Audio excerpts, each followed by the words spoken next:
Hello, my name is Dylan Mitchell. I'm a student physical therapist assistant that's going to be presenting on metacarpal neuroma.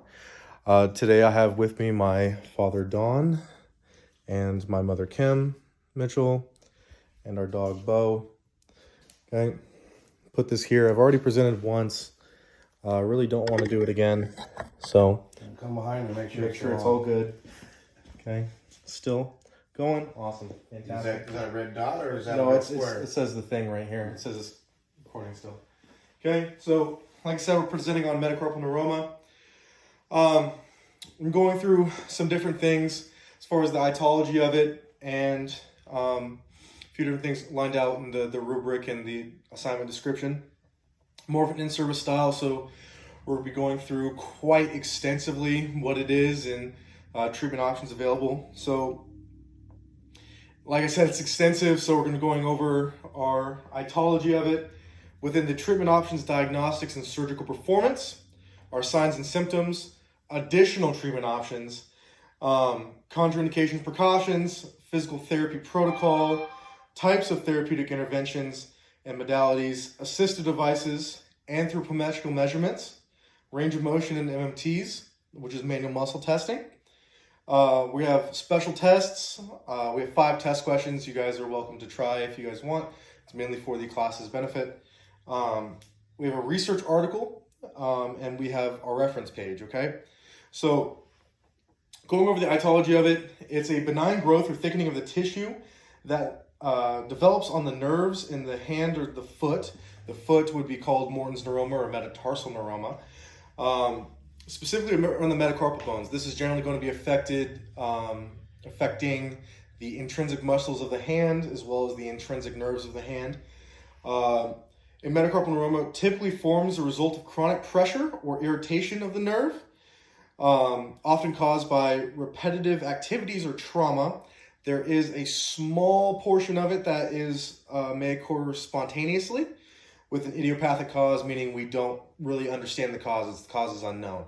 Our treatment options are physical therapy, injections. As far as corticosteroids though, they can decrease the inflammation and help facilitate the healing process a little bit.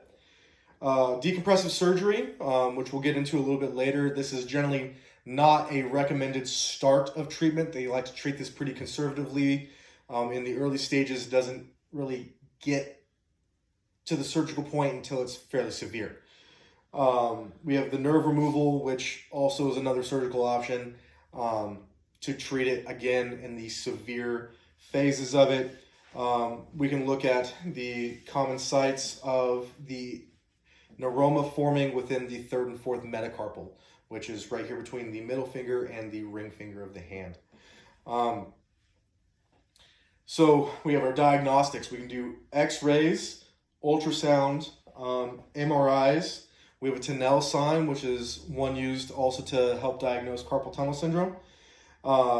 Compression test, which involves applying pressure in the affected area between the 3rd and 4th metacarpal. And then a positive result may indicate the presence of a neuroma.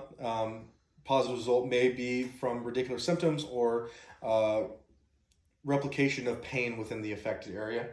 We have a flick maneuver, which is common with carpal tunnel patients. They'll tend to flick their wrist and try to get the pain and the tingling to go away. It's the same for metacarpal neuroma. They might do that same thing, and a positive result is indicative of either carpal tunnel syndrome or metacarpal neuroma. The specificity, I can't talk right now.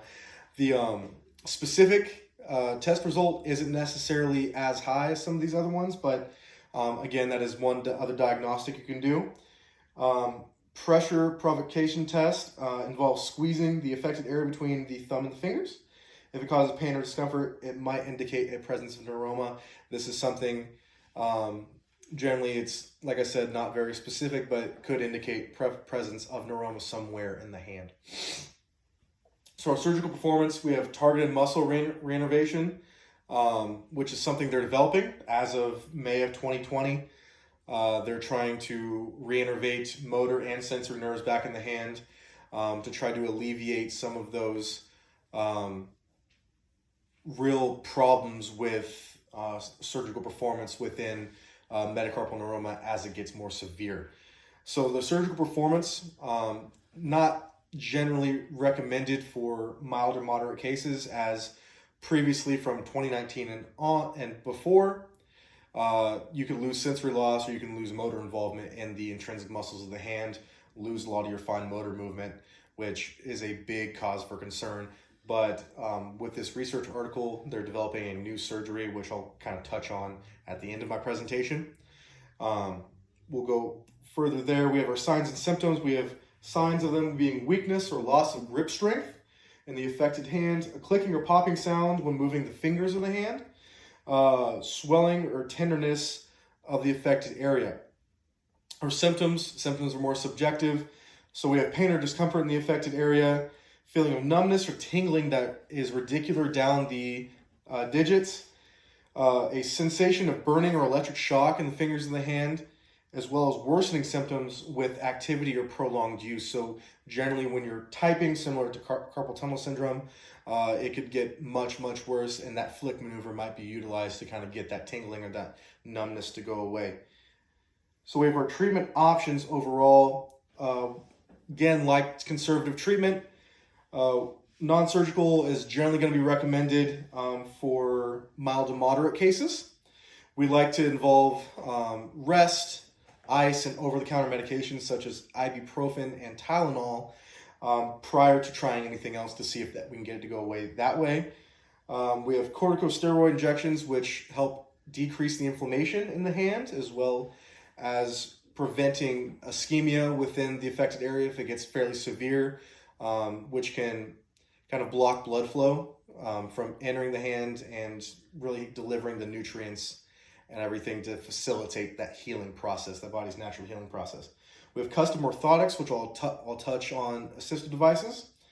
We have surgery if it gets severe.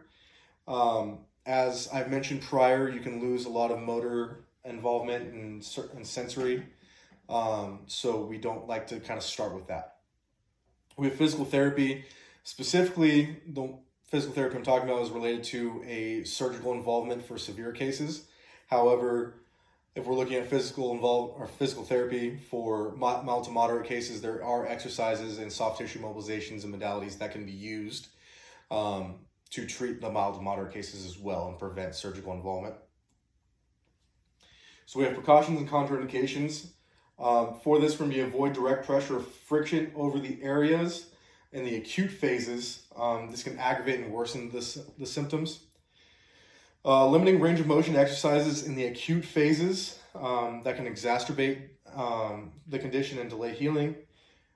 We can use gentle and non-invasive manual techniques to avoid overstimulation of the affected area, which can worsen the symptoms.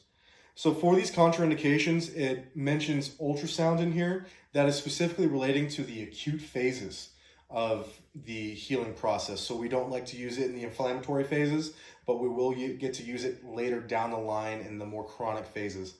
So we're going to avoid the modalities such as compression and irritation in the acute phases to avoid a lot of that additional inflammation that it can cause. Avoiding exercises that require gripping as well in the acute phases, just to avoid exacerbating the condition.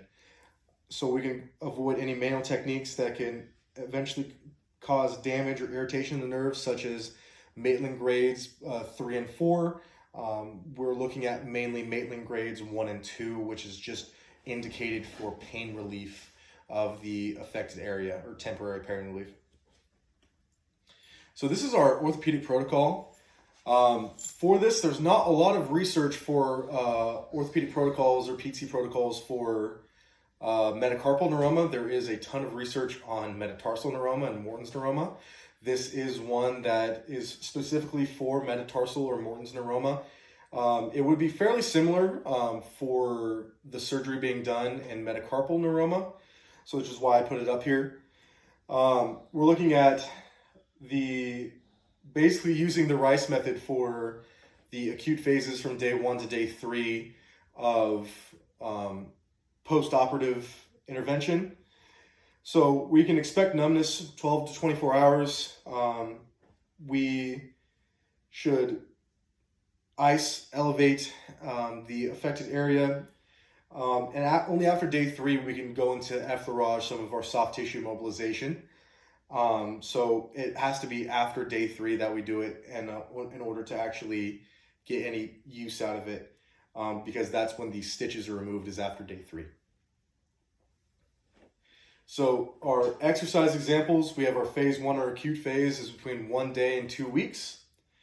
Our neutral position finger flexion, which is just a lot of active range of motion, and then we have extension. So we want to have it and maintain a gravity neutral position, so we're not putting any extra stress on the affected area itself.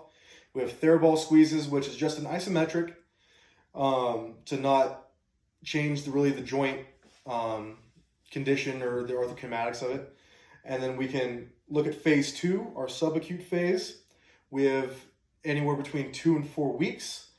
That's when we can start incorporating some more isotonic movements or resisted movements, where it changes actually the range of motion of the joint. We can look at light resistance with wrist curls, finger taps, thumb opposition, and lumbrical glides, which is a lot of those tendon glides that were indicated for metacarpal neuroma. Phase 3, which is our chronic phase, 4 weeks to 3 months. We're looking at wrist circles, a lot more aggressive range of motion and circumferential range of motion. We're looking at a spider web specifically for targeting intrinsic muscles of the hand. We're looking just flexion extension of that, as well as end of dumbbell grips for a functional activity. So we can talk about carrying in a bag of milk, not bag of milk, that's in Europe, a gallon of milk or a coffee cup. We're really trying to strengthen those intrinsic muscles of the hand instead of our gross motor involvement, which is why end of dumbbell grips would be more pertinent to do rather than a farmer carry, a regular farmer carry. We can talk about types of therapeutic interventions. Range of motion in order to maintain joint flexibility and reduce stiffness. Exercises to initially strengthen muscles around the affected area. These specific ones would be including a lot of fine motor involvement muscles, such as the flexor digitorum profundus. And we could talk about pinching clothespins and resisted functional activities with Velcro, something like resisted being able to actually turn the key in the car into the ignition. A lot of the ones that people don't really think about, but they're going to have a hard time with metacarpal neuroma. Lumbrical exercises will be pertinent as well, talking about lumbrical glides and tendon glides, because that plays an important role within intrinsic stability of the hand. We can talk about effleurage, soft tissue mobilization, and joint mobilization, specifically between Maitland grades 1 and 2. These are non-invasive techniques that could provide pain relief and reduction of inflammation while improving joint function. Nerve gliding, we can talk about gliding and specifically the median, radial, and ulnar nerve. Obviously, one's going to be more important than the other, generally because the cause of the 3rd and 4th metacarpal, it's going to be around the median nerve, or, that's going to be the one that's going to be gliding. So we have ultrasound therapy. This is going to be in the chronic phases of it. So between after 4 weeks, we're going to be going and looking into ultrasound therapy, another thermal modality, more towards heat. So if we're looking at the acute phase, we'd be doing more of a cold pack or ice massage to reduce inflammation. So our types of assistive devices. We have wrist splint, which is similar to carpal tunnel syndrome, and where it keeps the hand in a neutral position and does not really it prevents you from aggravating or putting your hand in an aggravating position for the metacarpal neuroma. Just allows you to sleep with it or anything like that, and kind of allows you to just get some little bit of rest. We have finger splints specifically for a specific digit that's affected. Say your 3rd metacarpal is affected more than the others. We have a finger splint for that, keeps it in a neutral position similar to the wrist splint, and allows a little bit more relief of it. We have a hand and finger exerciser. I put this as an assistive device specifically because it allows you to target your intrinsic muscles of the hand rather than your gross motor involvement.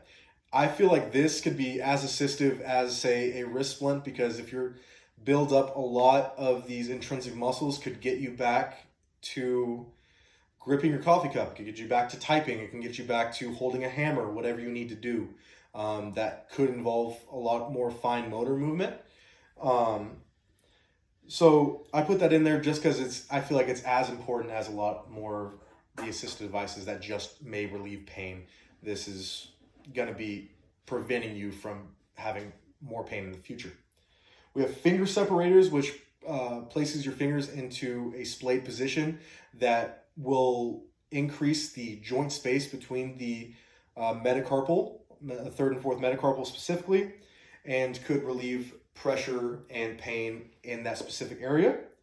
We have gel and foam pads, which basically do the same thing as a finger separator. However, they may be a little bit more accessible.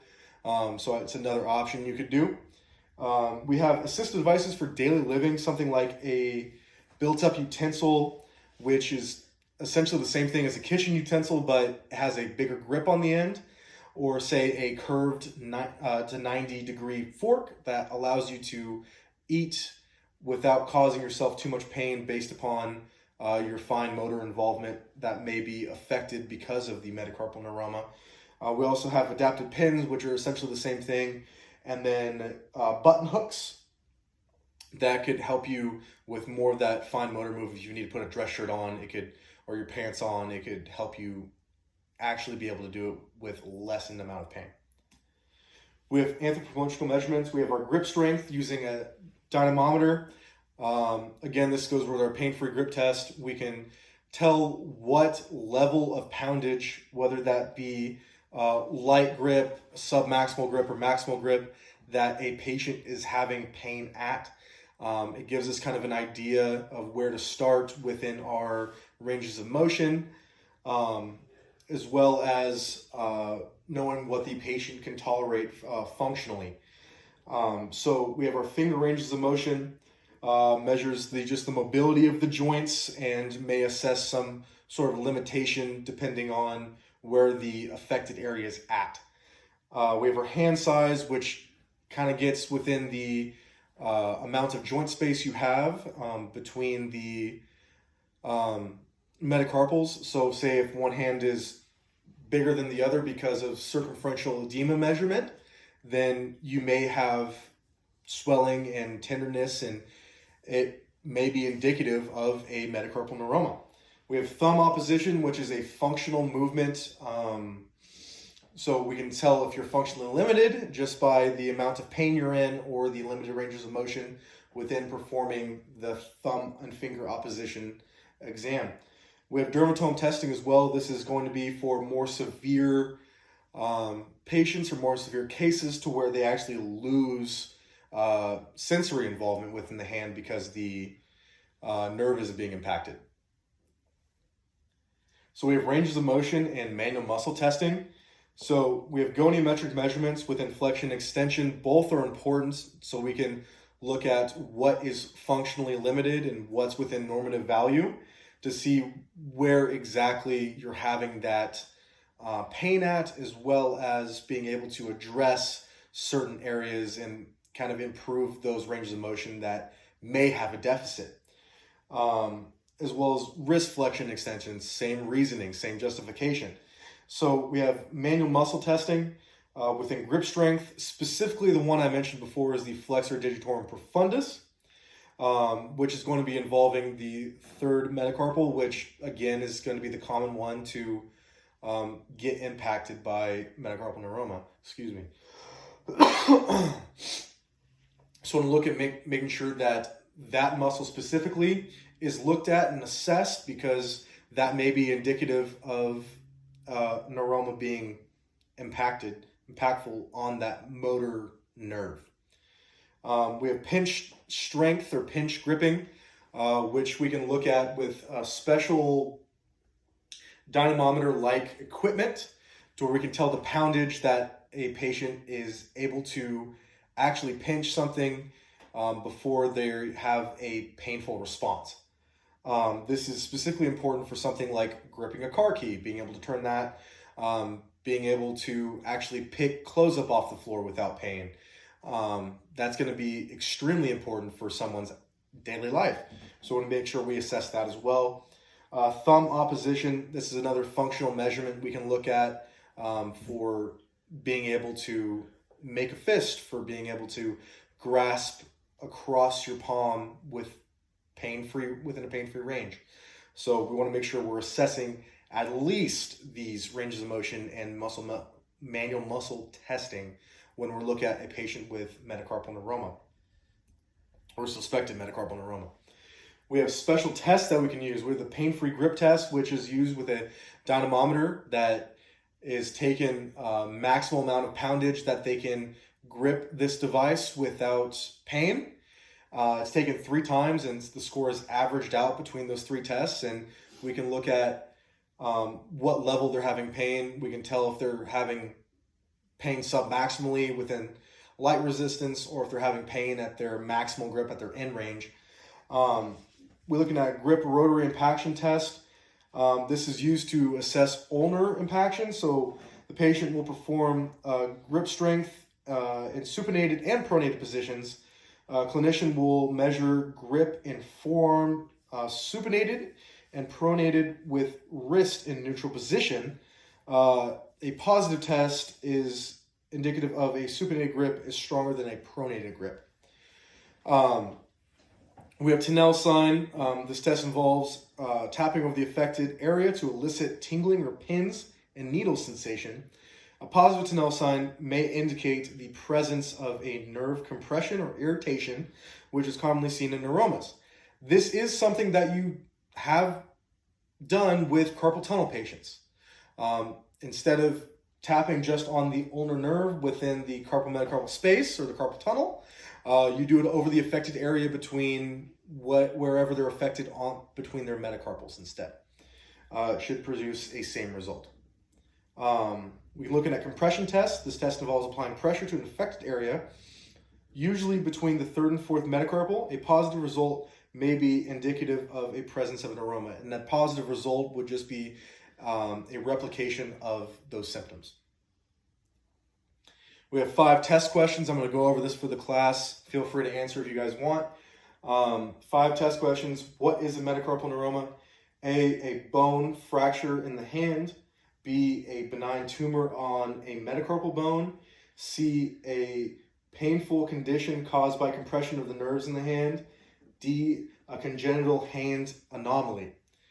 Number 2, which of the following is a common symptom of metacarpal neuroma? Numbness in the hand, tingling in the hand, pain in the hand, or all of the above? What is the most common cause of metacarpal neuroma? Repetitive use of the hand, trauma to the hand, inherited genetic disorder, or none of the above? And number 4, how is metacarpal neuroma diagnosed? A, X-ray, B, MRI, C, physical examination and history, or D, all of the above? And what is the most effective treatment for metacarpal neuroma? A, surgery to remove the affected nerve, B, physical therapy, C, medication to manage pain, or D, none of the above?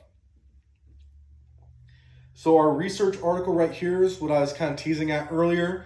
We look at our research article that is kind of on the cutting edge of creating a surgery to reinnervate motor and sensory nerves within the hand, specifically for neuroma treatment, but this could be used for something much greater in the future. So the purpose of the study was to identify the motor entry points to the intrinsic muscles of the hand and developed recommended sensory to motor entry points nerve coaptations for prophylactic targeted muscle reinnervation at the time of ray amputation or for management of symptomatic neuromas.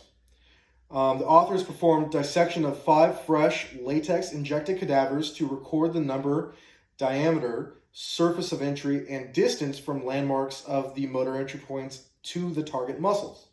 They found that the intrinsic muscles of the hand have motor entry points at consistent distances from bony landmarks, both dorsally and volarly, and recommended nerve coaptations for each digit amputation.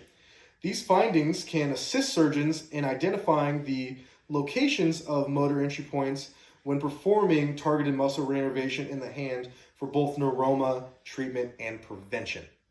So this is a huge kind of breakthrough that they just really discovered and just became peer reviewed this year. I mean, it was published initially within 2020, but it's now starting to gain some wind and they're being able to research it more.